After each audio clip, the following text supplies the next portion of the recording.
There is one experience that almost every human being tries to escape, not failure, not rejection, not pain, but being completely alone. The moment the room becomes quiet, the phone stops vibrating, the notifications disappear, and there's no one left to distract you, something uncomfortable begins to surface, your own thoughts, and most people will do almost anything to avoid hearing them. They scroll, they text someone, they turn on music, they watch another video.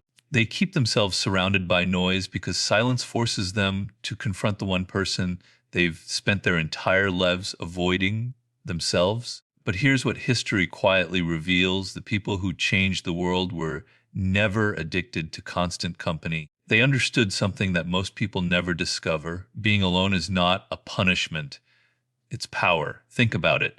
Every great strategist, every visionary, every creator, every philosopher spent enormous amounts of time in solitude, not because they hated people, because they understood that clarity is impossible when everyone else's voice is louder than your own. We live in a culture that treats being alone like a disease. If someone eats dinner by themselves, people assume something is wrong. If someone spends weekends alone, they wonder if they're lonely. If someone enjoys silence, they're considered strange. But nobody questions the opposite.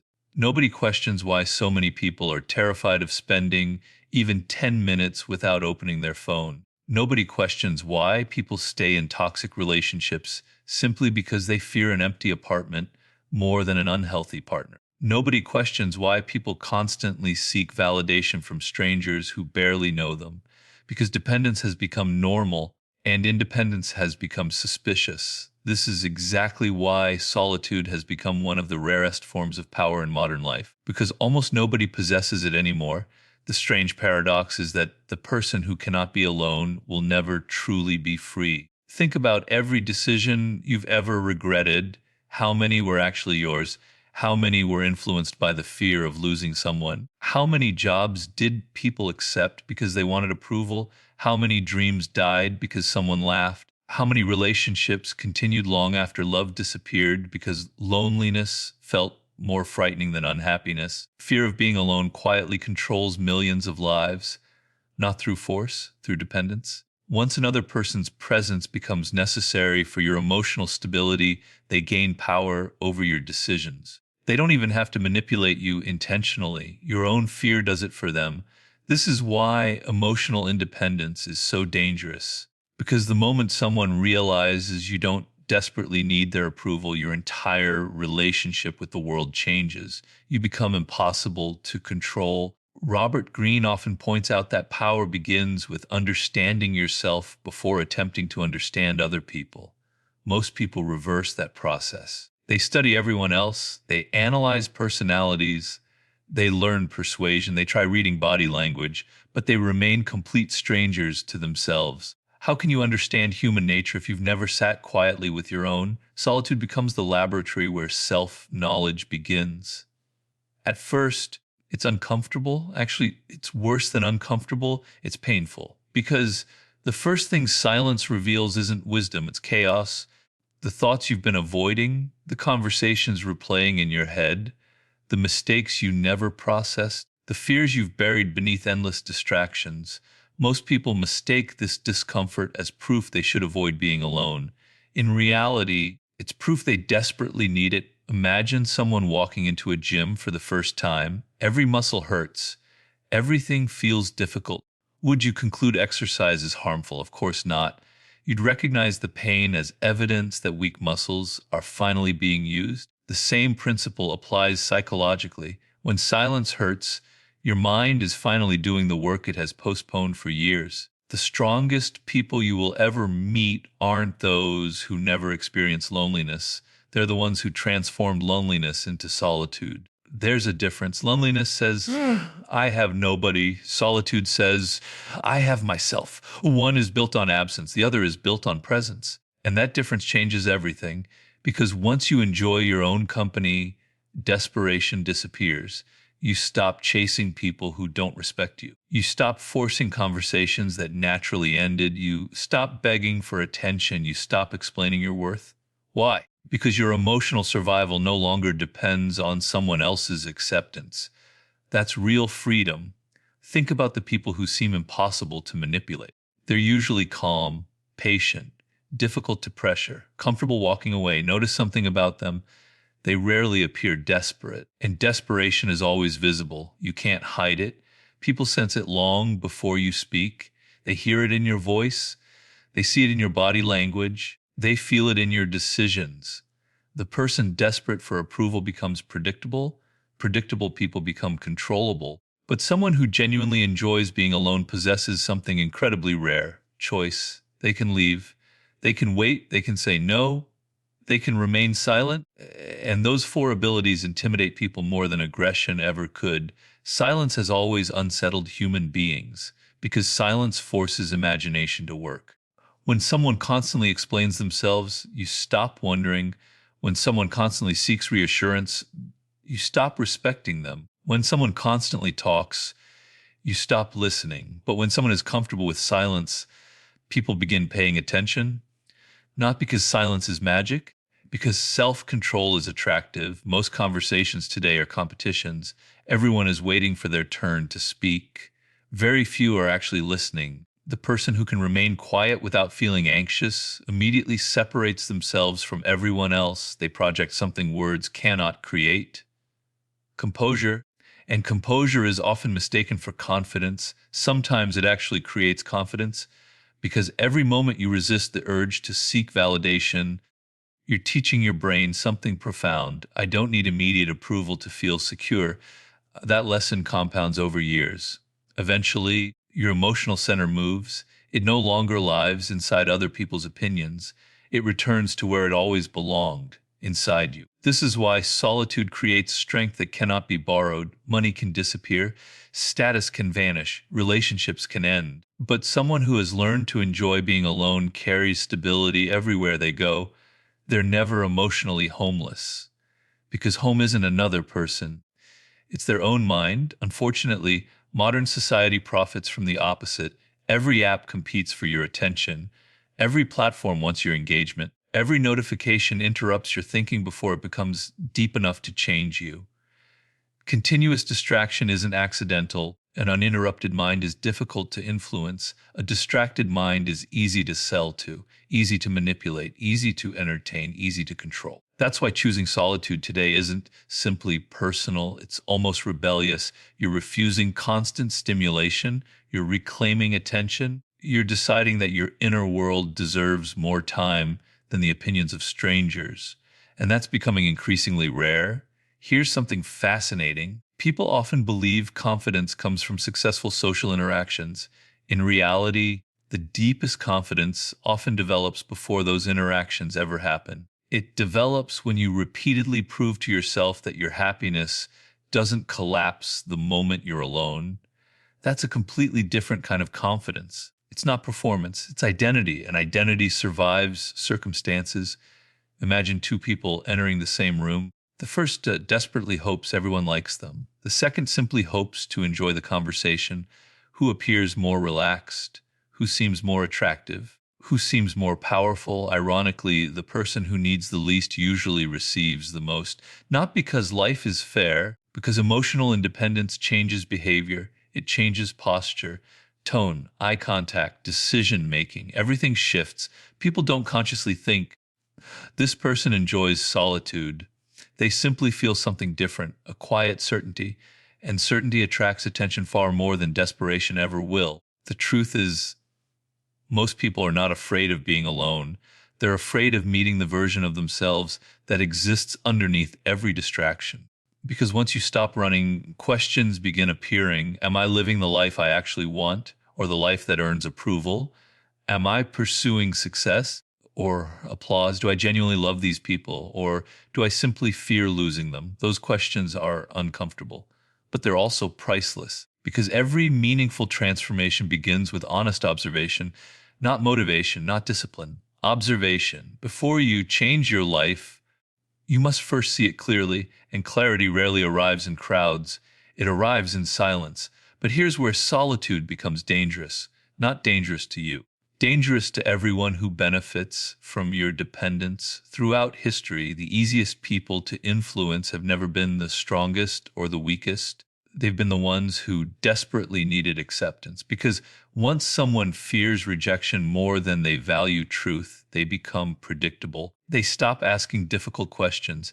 They stop expressing unpopular opinions. They stop taking risks slowly, almost without realizing it. They begin constructing an identity based on what other people will approve of. This is one of the greatest psychological traps a human being can fall into. You wake up every morning believing you're making your own decisions. But look closer. How many clothes do you wear because you genuinely like them? How many opinions do you hold because you've actually questioned them? How many goals are yours?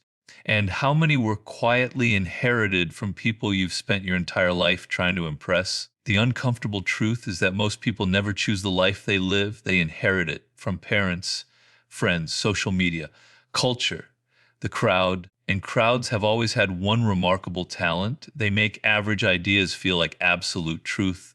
Think about history. Entire societies have believed things that later generations found unbelievable. Ideas that seemed unquestionable eventually collapsed because someone had enough distance to see reality differently.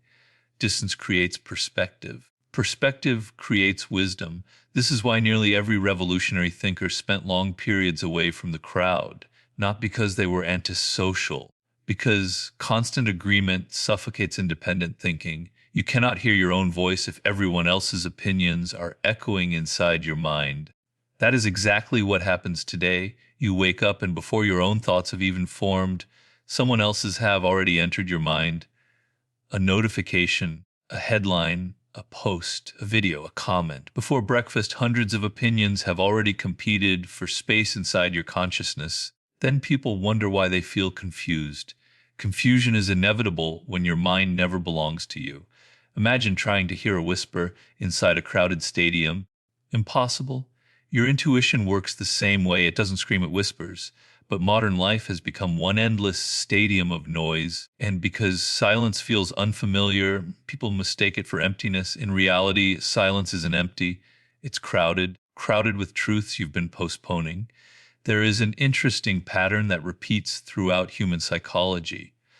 Whatever you avoid controls you. Avoid difficult conversations, they control your relationships. Avoid responsibility, it controls your future. Avoid failure, it controls your ambition. Avoid being alone, it controls your identity. Every fear grows stronger when it remains unchallenged.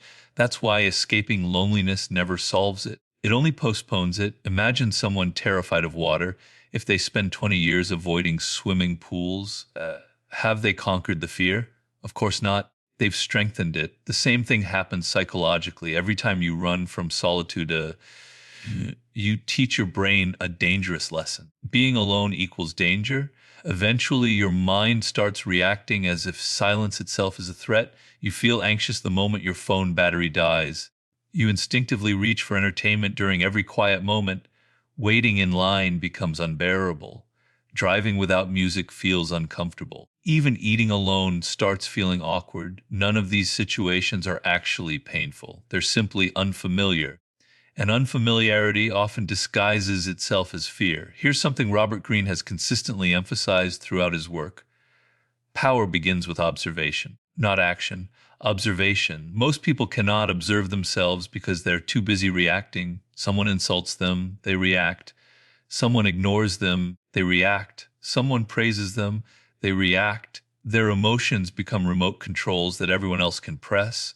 But solitude interrupts this pattern. When you're alone, something extraordinary begins happening. You start watching your own mind instead of obeying it. You notice how quickly jealousy appears, how insecurity suddenly invents imaginary scenarios, how your ego constantly searches for proof that you're important.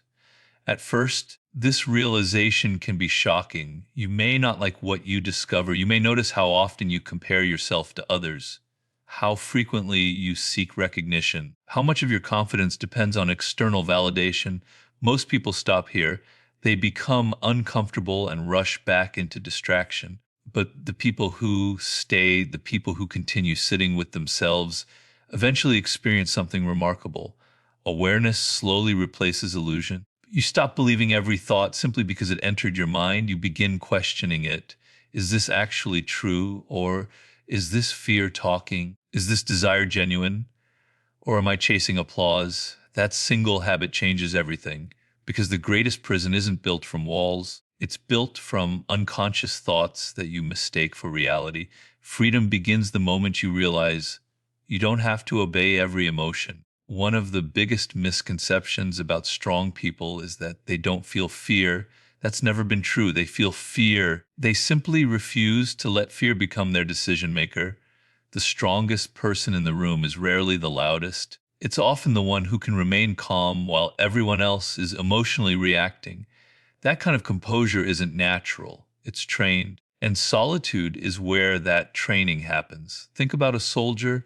They don't become disciplined in the middle of battle. They become disciplined through countless hours of preparation before the battle ever begins. Life works exactly the same way. Every quiet evening you spend alone, you're preparing for moments when everyone else loses control. Every hour spent reflecting strengthens your emotional muscles. Every uncomfortable truth you face voluntarily makes future hardships less intimidating. This is why difficult seasons often create extraordinary people, not because suffering itself is valuable, because suffering removes distractions. When life strips away comfort, you're finally forced to meet yourself. Many people discover their greatest strengths during periods they once considered the worst years of their lives. Losing a relationship, losing a career, moving to a new city, experiencing rejection. At the time, it feels like life is falling apart. Years later, they often realize those lonely months completely transformed them. Why? Because for the first time, there was nowhere left to run, no constant social events, no emotional crutches, no distractions powerful enough to drown out reality, only silence. And inside that silence, a new identity quietly began forming, not the identity built to impress people, the identity built to survive without them.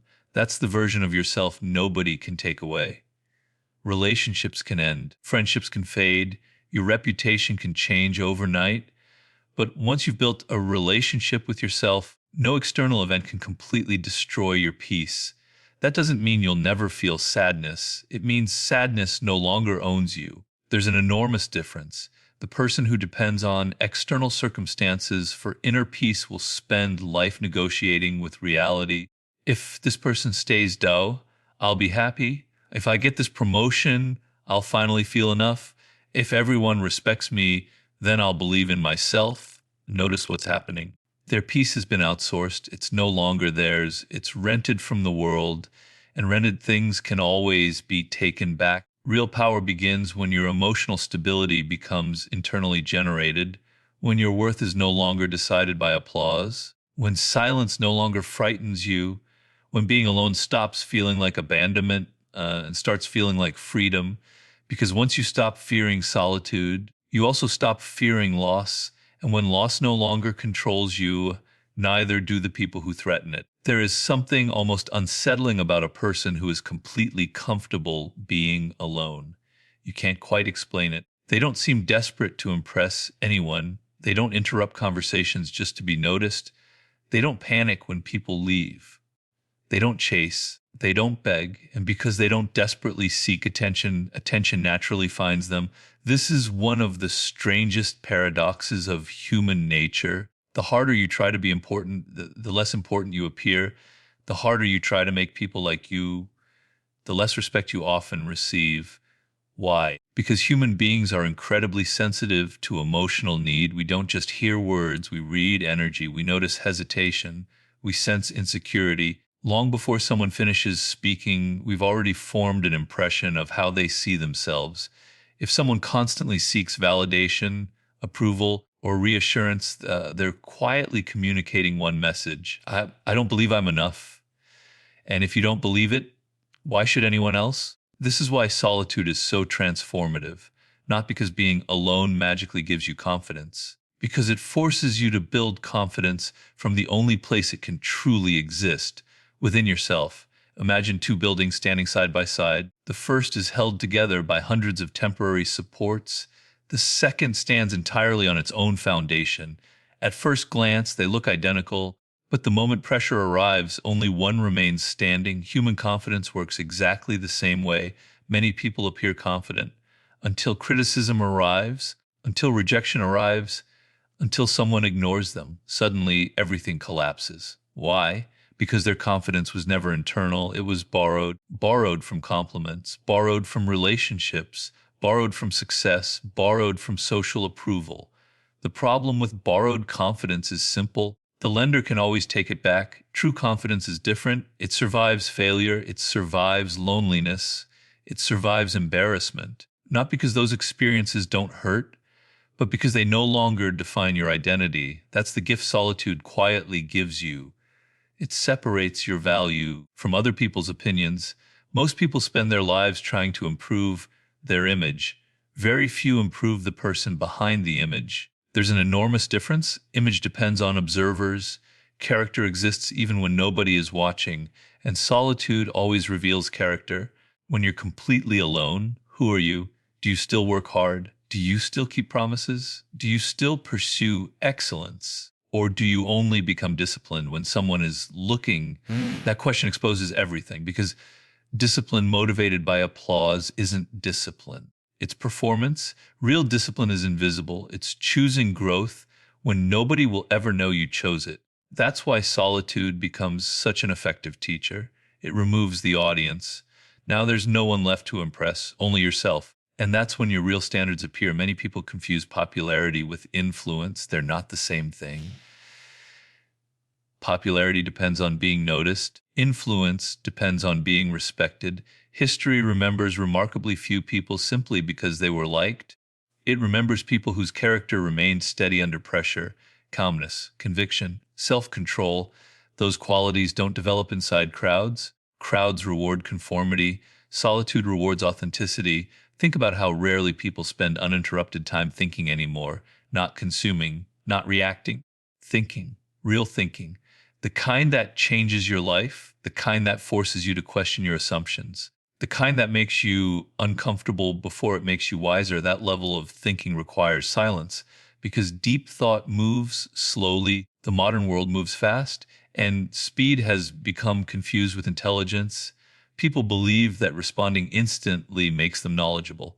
It doesn't. It often makes them reactive. Wisdom has always moved at a different pace. It pauses, observes, reflects, then speaks. This is why some of the wisest people you've ever met also happen to be the quietest. Not because they have nothing to say, because they've learned that words become more valuable when they aren't wasted. Robert Greene often writes about power as something misunderstood. People imagine power looks dramatic, dominance, authority, aggression, but genuine power is usually invisible. It's emotional. The ability to remain composed when everyone else loses control, the ability to wait while others rush, the ability to say nothing when your ego desperately wants the final word. These aren't small skills, they're extraordinary ones. And every one of them is strengthened in solitude, because when you're alone, you begin noticing your impulses, the urge to prove yourself, the urge to defend your pride, the urge to explain, the urge to respond immediately.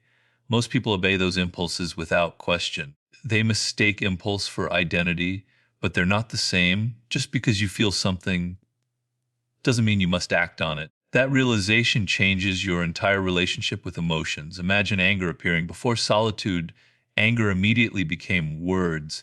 After solitude, anger becomes information. You observe it, you examine it, you decide whether it deserves action.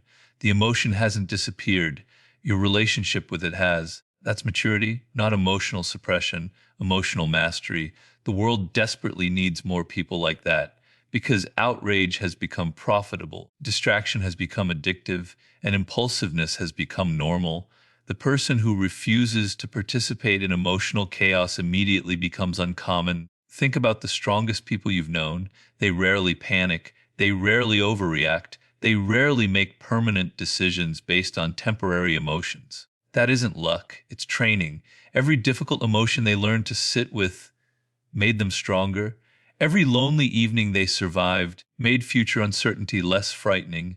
Every uncomfortable truth they accepted reduced the power of denial. Most people believe strength arrives through winning. That's only half true. Strength often arrives through enduring silence, enduring uncertainty, enduring rejection, enduring seasons where nobody applauds your progress. Those seasons build something success alone never can: self-trust. Self-trust is different from self-confidence. Confidence says, I think I can. Self-trust says, no matter what happens, I'll handle it. One depends on outcomes, the other depends on identity, and identity is built through evidence. Every promise you keep to yourself becomes evidence. Every distraction you resist becomes evidence. Every lonely night you choose growth instead of escape becomes evidence. Eventually, your brain reaches an extraordinary conclusion. I've survived every difficult moment before, so why should I doubt myself now? That's where resilience comes from, not positive thinking. Proof collected over hundreds of quiet decisions nobody else ever witnessed. Ironically, those invisible victories eventually become visible to everyone. People start describing you differently. There's something grounded about them. They're hard to intimidate. They don't seem affected by drama. They're calm under pressure. What people are actually noticing is years of private work. The world only sees the finished building. It never sees the foundation buried underground. And that's exactly how character works. The strongest parts remain invisible. And perhaps that's why so few people invest in them, because modern culture rewards what can be displayed: followers, achievements, luxury, recognition. Very little attention is given to inner stability, yet inner stability determines whether everything else survives. Imagine becoming wildly successful tomorrow: more money, more attention, more opportunities. Would those things automatically make you peaceful? History gives us the answer.